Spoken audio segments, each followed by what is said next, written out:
मी अंबादास रगडे बोलतोय। तर भारत देश हा 2000 वर्षाच्या वर गुलामगिरीमध्ये होता। केवळ भारताला संविधान नव्हतं, त्यामुळं हजारो वर्ष अनेक देशांनी या देशावर राज्य केलं। इराणचा नादिर शहा, ग्रीसचा सिकंदर उर्फ अलेक्झांडर, त्याच्यामुळे बाकीचे लोक तर होतेच या ठिकाणी। तुर्की होती, तुर्कीने सर्वात जास्त राज्य केलं भारतावर। नंतर इंग्रज आले। इंग्रजच्या आधी एक कंपनी आली होती, ईस्ट इंडिया कंपनी, आणि त्या ईस्ट इंडिया कंपनीनं जवळजवळ 1757 ते 1857 100 वर्ष राज्य ईस्ट इंडिया कंपनीनं केलं।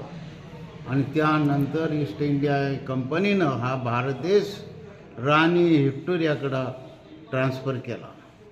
आणि राणी व्हिक्टोरियाचं राज्य 1857 ते 1947 90 वर्ष राज्य राणी व्हिक्टोरियाचं होतं। तर एवढा मोठा भारत देश, इंग्रजाची लोकसंख्या तेव्हा होती 5 कोटी आणि आपली लोकसंख्या होती 35 कोटी। म्हणजे 5 कोटी जनतेचं राज्य हे केवळ भारतावरच नव्हतं, 35 कोटी जनतेवरच नव्हतं, तर जगातील सर्व देशावर जवळपास इंग्लंडचं राज्य होतं। कारण त्यांच्याकडं 1660 पासून लोकशाहीची घटना होती आणि या घटनेच्या आधारे त्यांच्यावर राज्य होतं। परंतु जेव्हा लोक मागू लागले इंग्रजाकडं स्वातंत्र्य, तर इंग्रजांनी सांगितलं की हे स्वातंत्र्य आम्ही कोणाच्या हवाली करायचे, कारण तुम्ही लोक तर धर्म करता आणि लोकांमध्ये भेदाभेद करता, चातुर्वर्ण तुम्हाला मान्य आहे, तर मग एक संघ भारत राहीन कसा?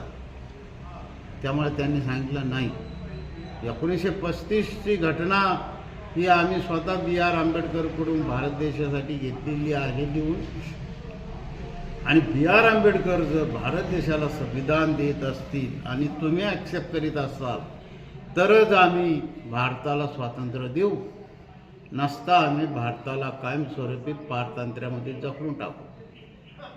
म्हणून बाबासाहेबांनी सांगितलं की प्रत्येक राज्यकारभार हा संविधानानुसार चालायला पाहिजे। परंतु आज आपण बघतो की या ठिकाणी